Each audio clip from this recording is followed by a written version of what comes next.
imagine a sustainable world, how would it be? My name is Matheus Batista da Rocha. I am 17 years old. I live in Paraná, state of Brazil, and I have my share in creating a sustainable world. People usually associate sustainable development directly about the environment or green things, but we are talking not only about the environment, but also about sustainability. It consists of three factors: social environment, the environment, and economy. Sustainable development is attaining the necessities of the current generations without compromising the future generations. For sustainability to exist in a society, it takes fundamental aspects: basic human needs, well-being, and opportunities to improve. Let's compare that idea with the current world we live in. Does everyone have access to food, water, shelter, security, sanitation, and basic medical care?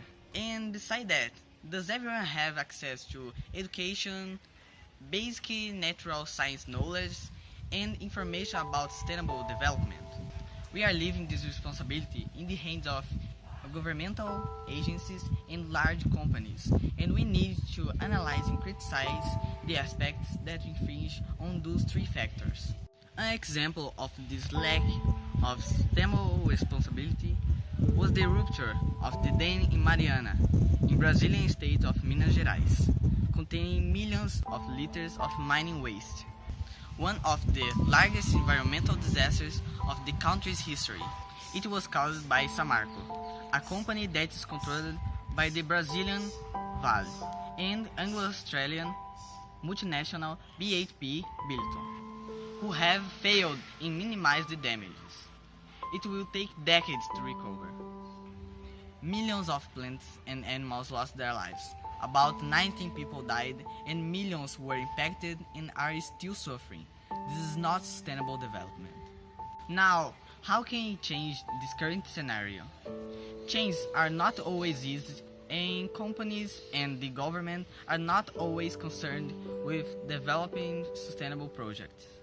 Every solution of equality, economy, and ecology to work, it's necessary that we all individually take action to inspire people and help to create awareness in the communities through NGOs and social movements, as an example. We need to change our attitude, have a position on these transformations, and especially we have to take actions collectively by making sustainable actions and being an example of good citizen, fulfilling our duty as global citizens, as we saw in EF Challenge 2017. Every solution of equality, economy, and ecology to work, it's necessary that we all individually take action to inspire people and help to create awareness in the communities.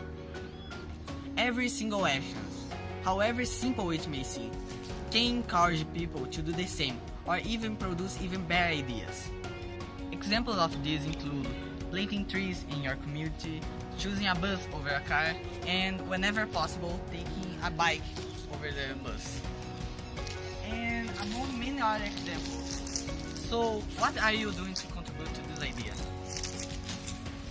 I asked the same question to myself 2 years ago, and for this reason, I voluntarily participate in the Observando Rios project of the SOS Mata Atlântica Foundation, where me and my group take pride and feel privileged to analyze the source of the main river in Curitiba, the Rio Belém, which cuts across the city center and therefore, unfortunately, suffers the huge pollution.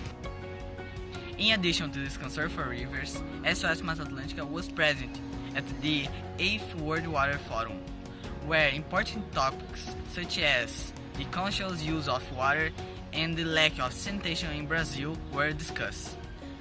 Finally, I want to thank and congratulate the EF to providing a chance for young people around the world to think, reflect, and discuss themes so important to the evolution of our society and create new ideas.